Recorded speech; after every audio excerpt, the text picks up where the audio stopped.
Hi, I'm Craig with ApplianceVideo.com. Today, we'll be taking a look at the convection fan assembly on this Whirlpool electric freestanding oven.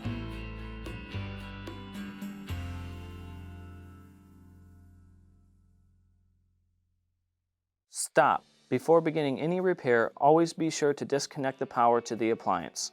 It is also recommended to test the outlet for the proper voltage. The main reasons why you'd be replacing a convection fan assembly is if the unit is taking too long to heat during convection bake or broil, or may just be noisy when you are selecting one of these options.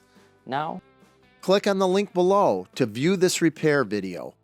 ApplianceVideo.com guides you step by step, giving you the confidence to avoid recalls and callbacks, also saving time on repairs. Whether you're up against an uncommon repair or the latest appliance on the market, our videos have been created with you in mind. Our growing library of videos have been produced using our factory-certified technicians who have extensive infield experience over the past 30 years.